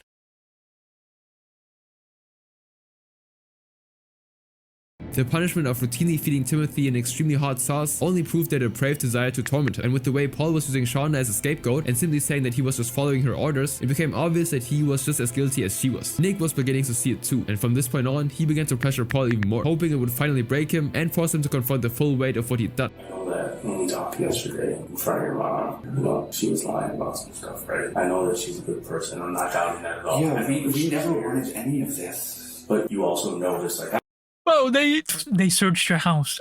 That's what I'm saying, bro. How are these guys lying? Bro, if I was him, I would have been like, okay, explain the camera, explain the shackle, explain the handcuff, explain the locked fridge. Who has a locked fridge in their house? Why do you have cameras in the room? This is not a baby monitor. There's no babies in the room. Why are you putting your brother in a closet with tarp only and he can't go piss and doo-doo in his own bathroom where he lives in, huh? Explain to me every single thing I just said.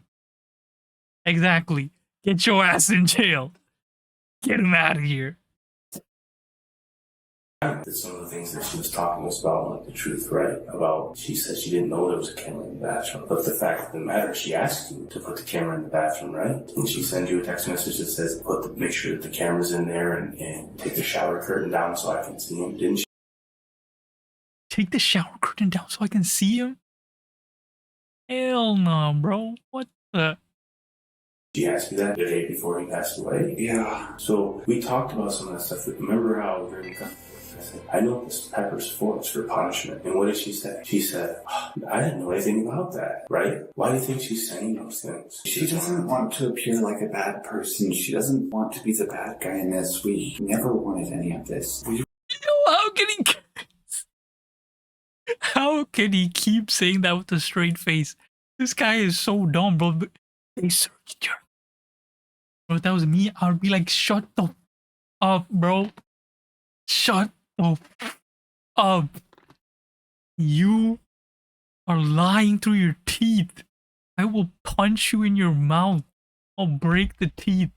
So you can't even lie through any teeth. You killed your brother you and your mom killed your brother. Can you please say that on camera right now? The proof is in the pudding. We saw everything. Okay, you did nothing. As an older brother, you should be ashamed of yourself. And I can't wait to put you in the electric chair myself. Get him out of here. I'm about to hit him with a low tier god. Serve zero purpose. You should beep yourself now.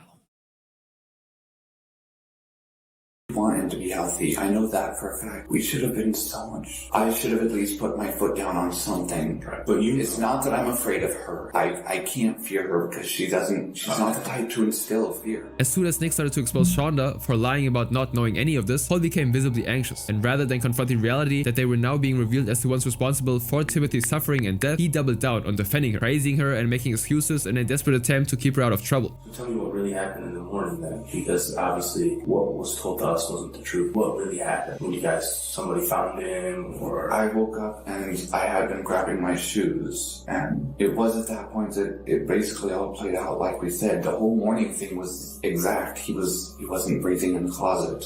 It was the closet though. We had to get him out of the closet, try and resuscitate. When you guys pull him out of the closet, does he have clothes on at that point, or is he in diaper, or what's that state? He had a shirt. I think we had put him in pants, or sweatpants, but I don't know, maybe some point in the night he took them off. I don't know about When you say we, you weren't there though when you went to bed, right? No. So how would you know if we put him in sweatpants? You see what I'm saying? Yeah. So do you know if he had pants on or not?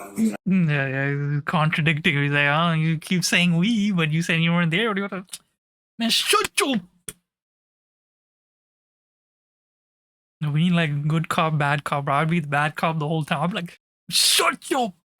Stop lying, bro. You lying right in front of us. How could you lie? How could you lie? You killed your brother. Say it right now. Say, what's his name? Killed my brother blank.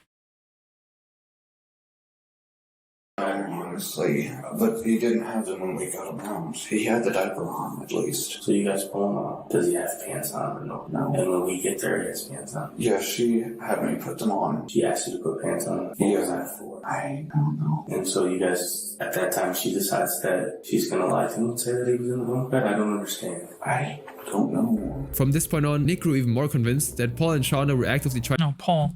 Yeah. So you have to say, Paul, killed my brother.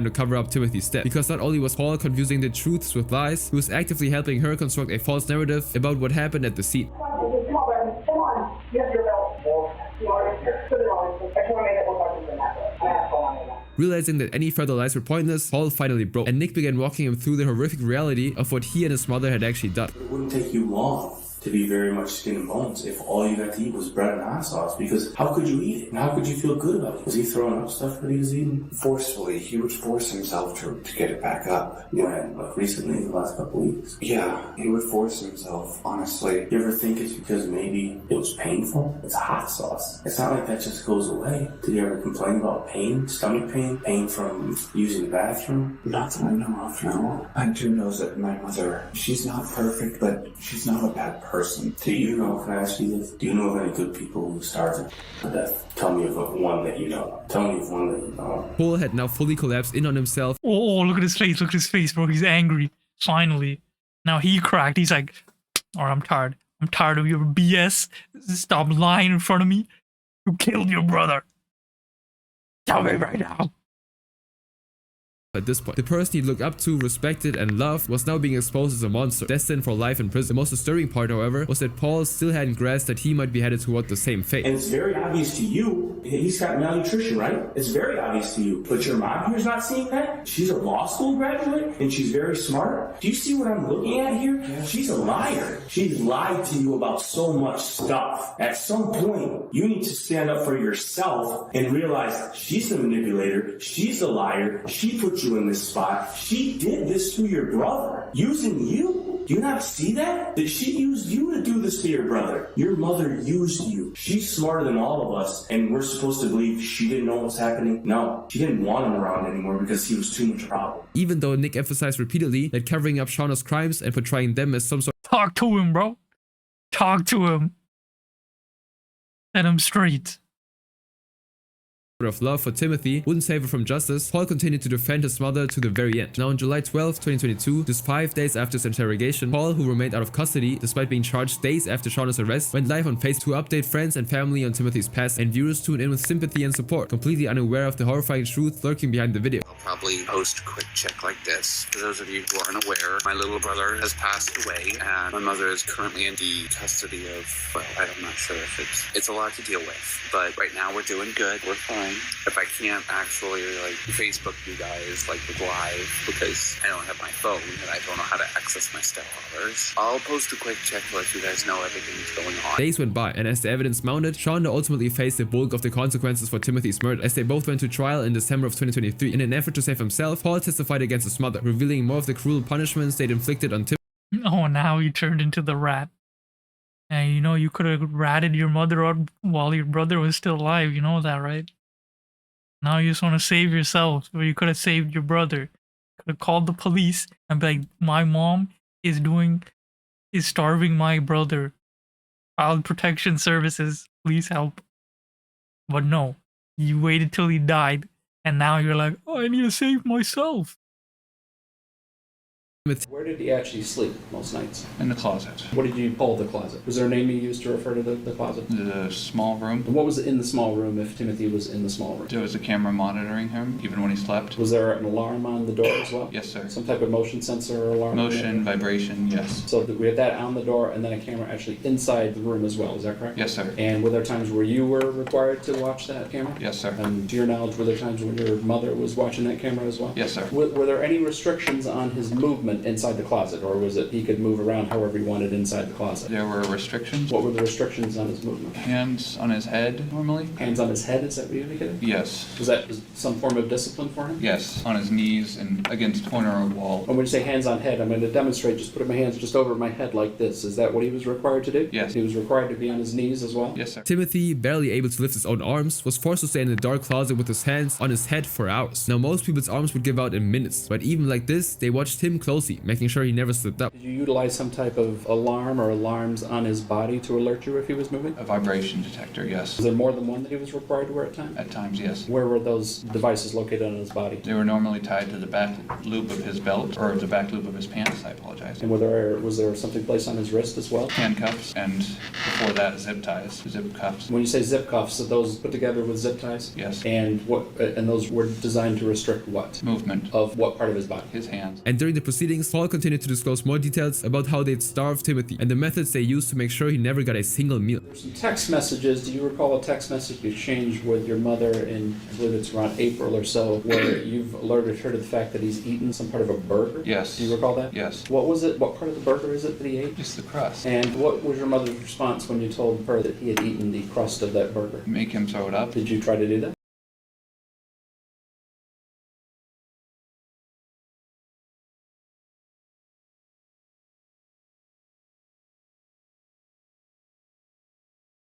Electric chair.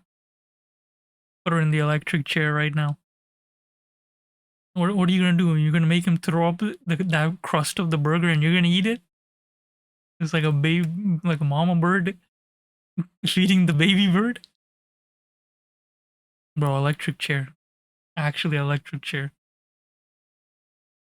I tried at first, yes. How did you try to do that? Putting a finger into his mouth.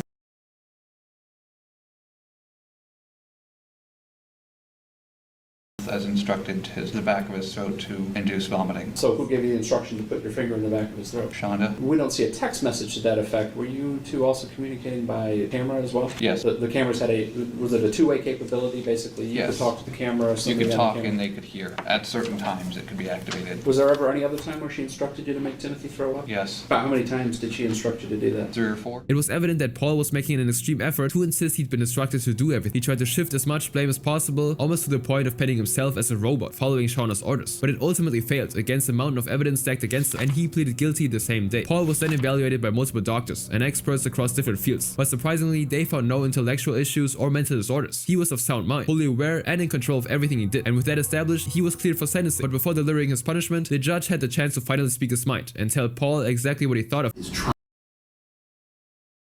Trying to shift from his mother, from him to his mother, say that somehow, well, if it wasn't for her, I wouldn't have done this, or she's the one that did this. At the trial, well, at her order, at her order, at her order, at her order, he kept saying it over and over and over again, and just keep underscoring the point. And if that had been an isolated incident, if that had been one or two of these, that had been punishment that he administered, maybe the court could accept. But we have an individual who was in a household for 6 months, intentionally himself engaging in torture of another person. Ferguson will not get the help he needs in prison. I think he's one step away from becoming a psychopath.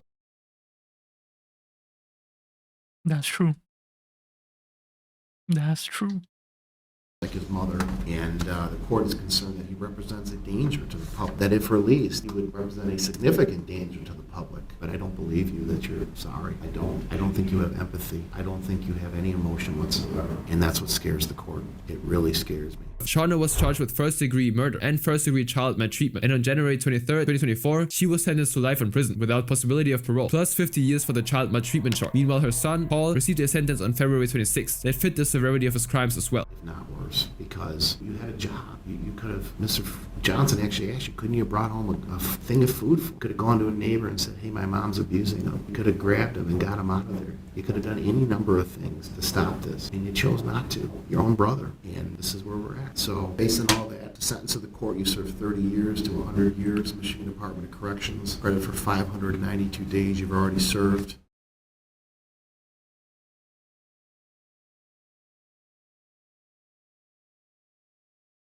Because you had a job. You could have, Mr.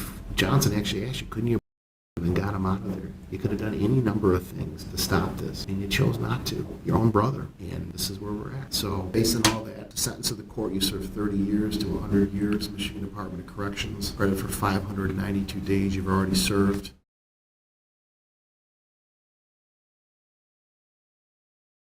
Shauna was charged with first-degree. That was deserved. That's all I can say, bro. That's what I said. He should have saved his brother. Why is he turning into a rat and putting everything on his mother when he could have saved his brother? Could have called the DPS and be like, my mom is doing this to my brother. Call the police. Call a neighbor. Be like, my mom is doing this to my brother. He's starving my brother. You did nothing. And then when shit hit the fan, you're like, oh, my mom told me to do this. My mom told me to do this. Trying to escape. But nope. You in jail. Forever. Get that ass banned. As low tier God would say. W video. Insane stories. I thought I would know all of them. Well, I knew like the first few. First half I knew except the TikTok assassin. And then from there I didn't know any of these. Oh no, I knew this guy. The French guy who got tortured. But yeah, this poor man, this poor child.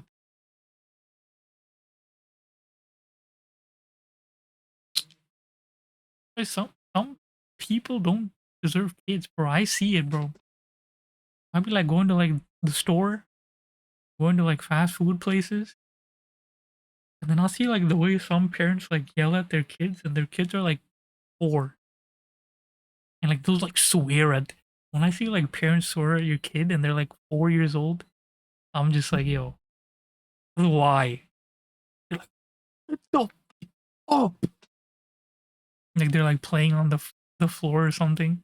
They're like, "Let the up right now, you!" And I'm just like, "Hey man, relax."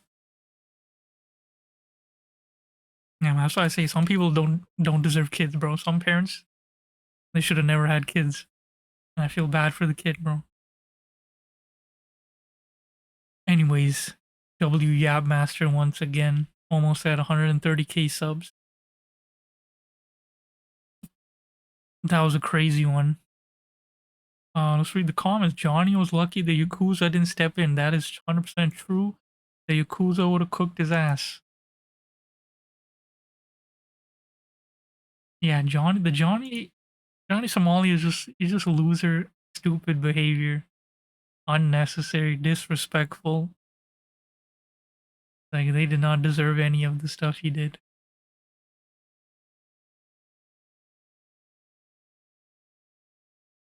That's what I'm saying. See, this guy. Yeah, I didn't want to say it, but I was on the guy's side. The girl is evil. The Japanese streamer is evil for not giving the money back, even though they went to court for it. She is a psychopath, bro. Psychopath behavior.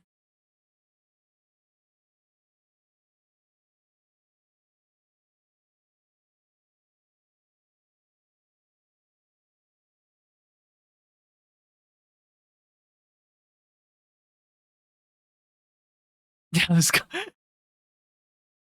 like, what do you mean he's getting hunted down by Rengoku? That is hilarious, bro. Actually hilarious. Imagine thinking you can forcibly steal crypto. Yep, that's the beauty of cryptos. That's why, unless they have it on the stick. If they don't, I don't even, you can't. It's like, that's such a long process, I swear.